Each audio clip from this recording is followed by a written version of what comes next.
The village sat nestled between the rolling hills and the dark, towering mountains, a place where the wind carried whispers and the people carried fear. In the center of the dusty square stood a cage, iron bars, rusted at the edges, just big enough to hold man if he crouched low. And inside that cage was a man unlike any other. His name was Ezekiel, though no one in the village dared speak it aloud. To them, he was simply the mountain man, a creature of wild hair, scarred hands, and eyes that burned like embers in the dusk. The villagers had trapped him weeks ago when he had wandered too close to their fields, half-starved and desperate. They said he was a beast, a thief, maybe even a demon sent to punish them for some forgotten sin. Mothers pulled their children close when they passed the cage. Men threw rotten fruit or spat in the dirt near his feet, laughing when he flinched. The preacher called him godless, the blacksmith called him dangerous, and the sheriff? The sheriff just shrugged and said, "Better caged than free."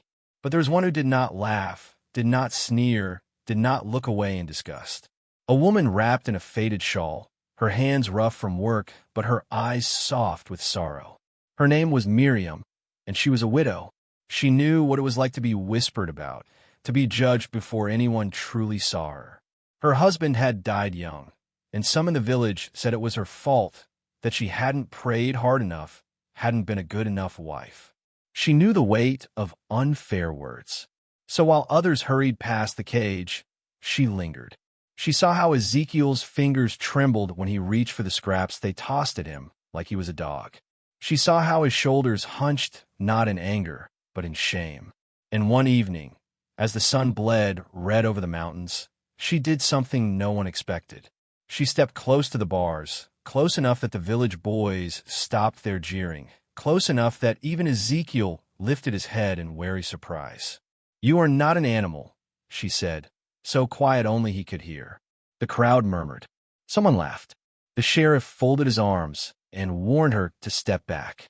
But Miriam did not move.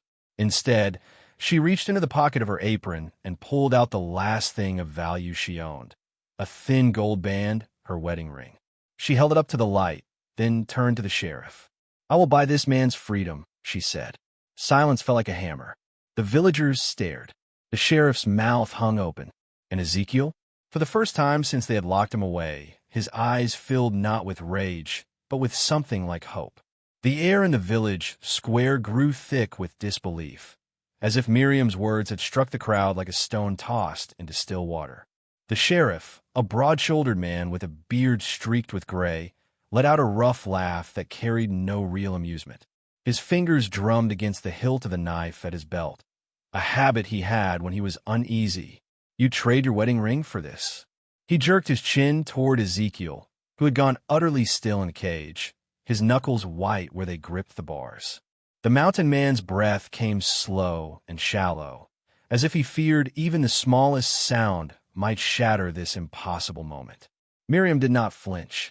She kept her hand outstretched, the gold band gleaming dully in the fading light. "I would," she said, her voice steady. A murmur rippled through the gathered villagers. The baker's wife clutched her shawl tighter and hissed to the woman beside her. Has grief turned her mad? The blacksmith's son, a boy barely old enough to grow stubble, kicked at the dirt and muttered, "That ring won't feed her when winter comes." But Miriam had known hunger before. She had known cold, and she knew, deep in her bones, that some things mattered more. The sheriff scratched his jaw, considering. The ring wasn't much, but neither was Ezekiel's life in his eyes. "Fine," he said at last, snatching the band from her palm. "But he's your burden now. If he steals, if he hurts anyone, it's on your head." He turned and spat near the cage, a final show of contempt, before stomping off toward the tavern, the villagers parting before him like grass before a scythe. For a long moment, no one moved. Then, one by one, the crowd dispersed, casting backward glances heavy with judgment. Only Miriam remained, standing before the cage like a sentinel. Ezekiel hadn't moved. His dark eyes, half hidden beneath the wild tangle of his hair, watched her with a mixture of suspicion and something else, something raw and unnameable. "What?" The words scraped out of him, rough as bark. Miriam exhaled slowly. She had asked herself the same question a dozen times since the idea first took root in her heart. Was it pity? A foolish hope? Or perhaps it was the memory of her husband's voice, years ago, telling her, "The world breaks enough souls without our help." "Because no one should be caged," she said simply. Then, before fear could talk her out of it, she reached for the iron latch. The lock was stiff, rusted from disuse, but after a struggle, it gave with a groan. The door creaked open, and Ezekiel hesitated, as if he couldn't quite believe it was real. When he finally stepped out, his legs trembled, not from weakness, but from the sheer strangeness of freedom. He stood a full head taller than Miriam, his frame gaunt but still powerful, like a tree that had weathered too many storms. The last light of day bled across the square, painting the dust between them in shades of gold and shadow. Somewhere in the distance, a dog barked. A door slammed. Life went on, as it always did. "Come," Miriam said, turning toward the path that led to her small farm at the edge of the village. "There's stew on the fire, and a bed that stood empty too long." Ezekiel didn't thank her. Maybe he didn't know how. But when she walked away, he followed, not like a man pardoned, but like one who had forgotten what mercy looked like until it stood right in front of him, holding out a hand. The path to Miriam's farm was narrow, winding like a scar through the fields gone golden with late harvest. Ezekiel walked 3 paces behind her, his bare feet silent on the packed earth. He could have run. The woods were close, the night darker by the minute. But something, maybe the set of Miriam's shoulders, straight as a blade, even under the weight of her shawl, made him stay. The farmhouse stood at the end of the lane, its thatched roof sagging slightly at the eaves, the door hanging crooked on its hinges. A thin curl of smoke rose from the chimney, the only sign of life for miles. Miriam didn't speak as she led him inside, but the silence between them wasn't empty. It was full of things unspoken, his doubt, her resolve, the way the firelight flickered over the rough-hewn table like a living thing. She motioned to the wash basin by the hearth. "Water's clean," was all she said before turning to stir the pot hanging over the fire. The smell of onions and herbs filled the room, so thick Ezekiel's stomach clenched like a fist. He hadn't eaten anything but crusts and creek water in days. He washed slowly, the water turning gray as it sluiced the grime from his arms. The soap stung where the manacles had rubbed his wrists raw. Behind him, Miriam set out 2 bowls, her movements precise. She didn't look at him, not directly. It was as if she understood that too much attention might spook him, like a wild thing caught in lantern light. When the stew was served, Ezekiel hesitated. His hands, broad and scarred, hovered over the spoon like he wasn't sure what to do with it. Miriam pretended not to notice. She broke off a piece of bread and dipped it in her bowl, chewing slowly. Only when he finally took his first bite, so fast he nearly choked, did she speak again. "The shed-out back's got a cot," she said. "Blankets, too, if you need 'em." Ezekiel's head jerked up. Not the house. The question was out before he could stop it, rough with disbelief. Miriam met his gaze then, her eyes steady. "You think I'd buy a man's freedom just to lock him under my roof?" Something in his chest tightened. He looked away first. That night, Ezekiel lay on the cot in the shed, staring at the cracks in the ceiling where the moonlight leaked through. The blanket was scratchy but clean, smelling faintly of lavender. It was the first real bed he'd known in longer than he could remember.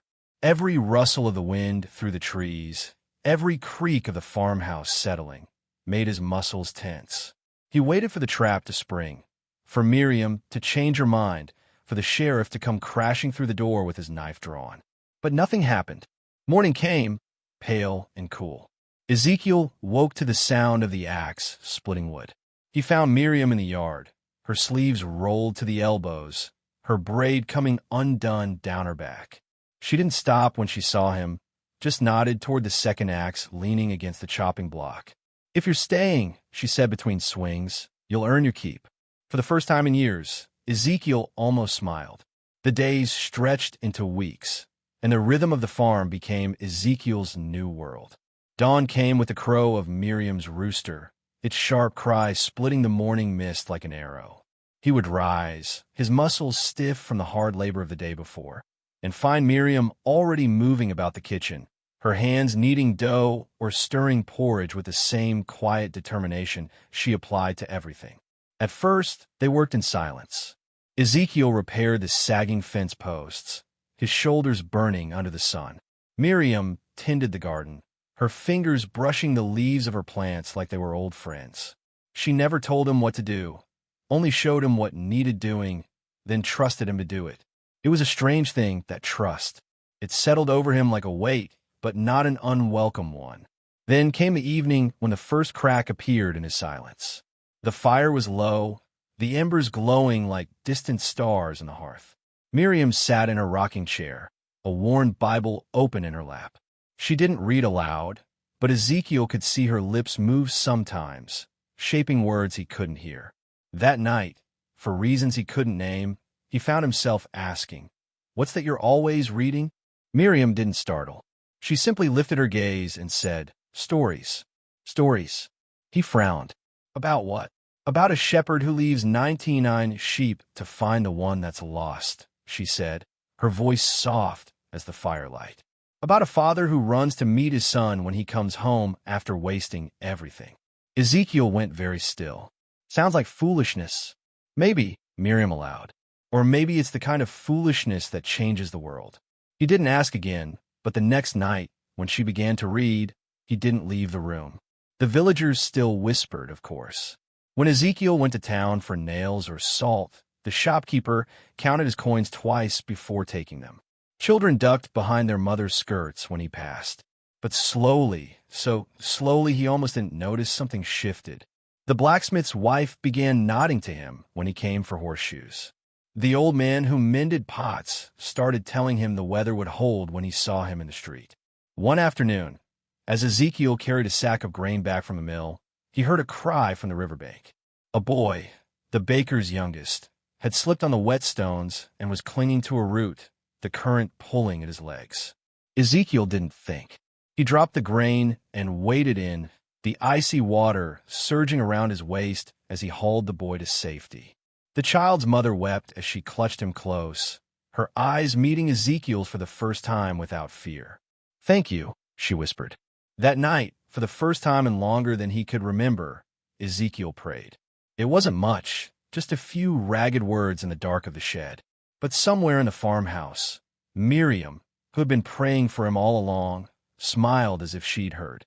The autumn air carried the scent of ripe apples and wood smoke as Ezekiel stood at the edge of Miriam's orchard, watching the last leaves cling stubbornly to their branches. Winter was coming. He could feel it in the ache of his old wounds, in the way the mornings frosted the grass silver. But for the first time in his life, the thought of cold months ahead didn't fill him with dread. There was wood stacked high against the side of the house, preserves lining the cellar shelves, and wool blankets folded neat at the foot of his cot in the shed that no longer felt like a stranger's place. Miriam emerged from the henhouse, her apron pockets heavy with eggs, her breath making little clouds in the crisp air. She paused when she saw him, her head tilting just slightly the way it did when she was puzzling something out. "You're quiet today," she observed, shifting the basket to her hip. Ezekiel rubbed at the scar that ran like a river across his knuckles, a relic from a life he'd tried to leave at the bottom of a ravine. "Been thinking," he admitted, the words sitting strangely in his mouth. Speaking his thoughts was still new to him, like using a limb that had long been numb. "Dangerous habit," Miriam said, but her eyes crinkled at the corners.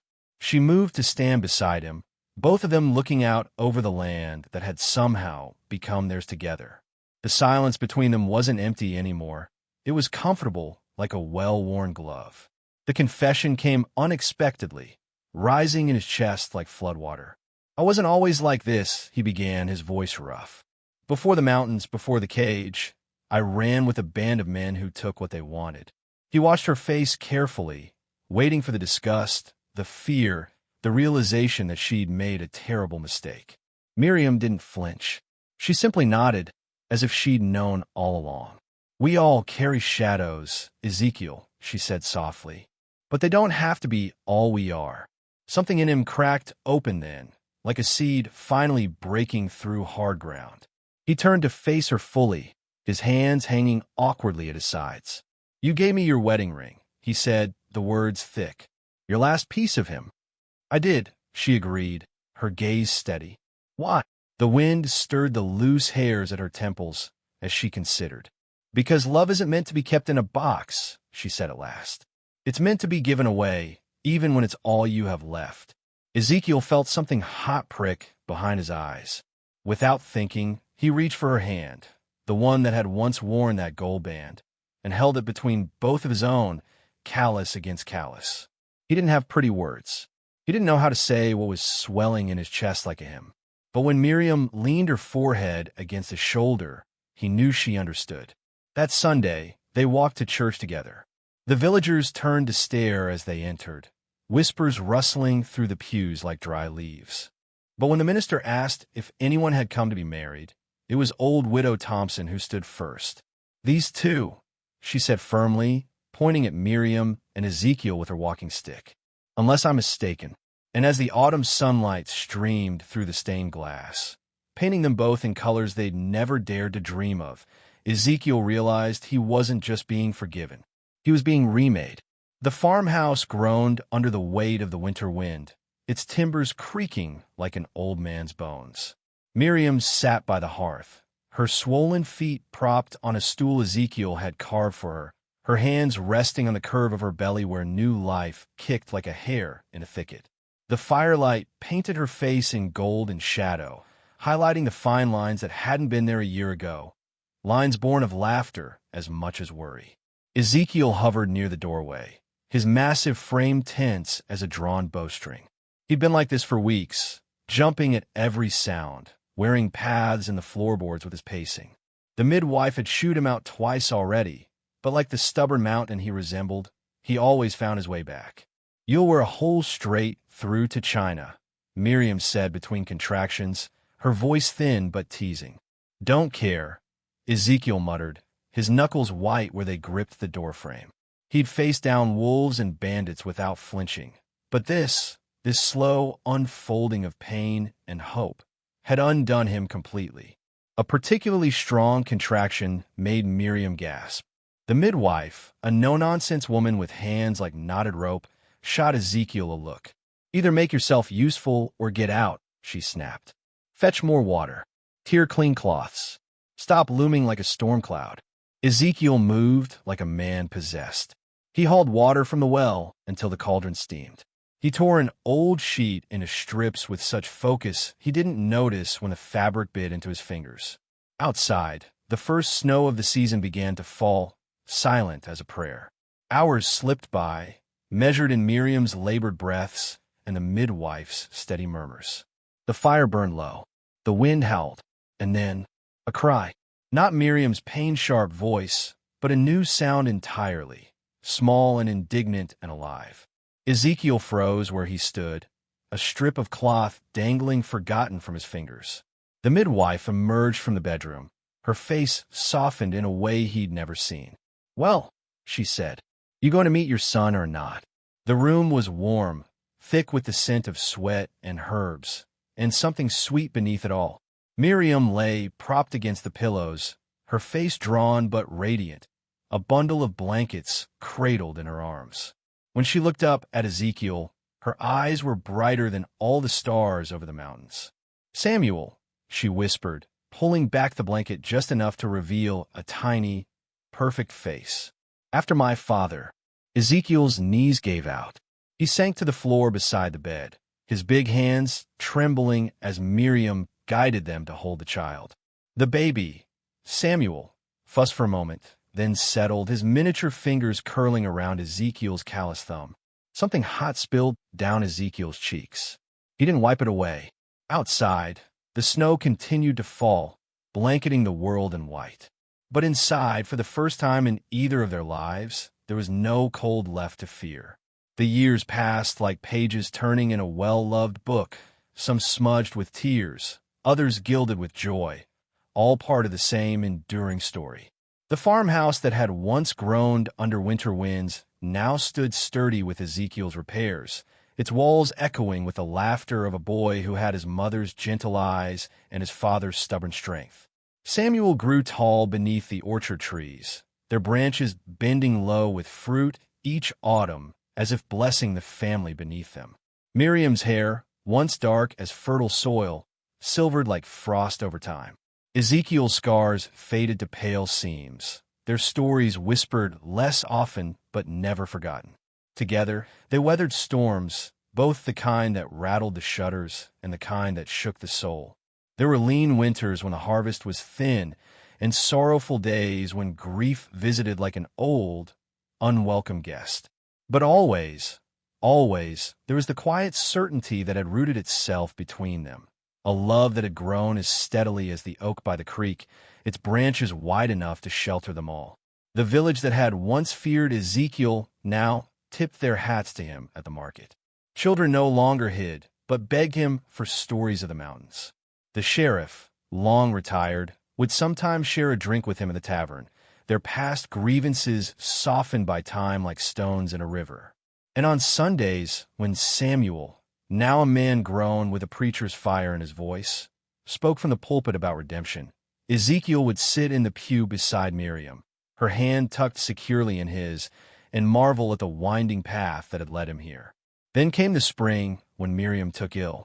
It began as a weariness she couldn't shake, a cough that lingered like mist in the hollows. Ezekiel hovered at her bedside, his big hands clumsy with worry as he pressed cool cloths to her brow.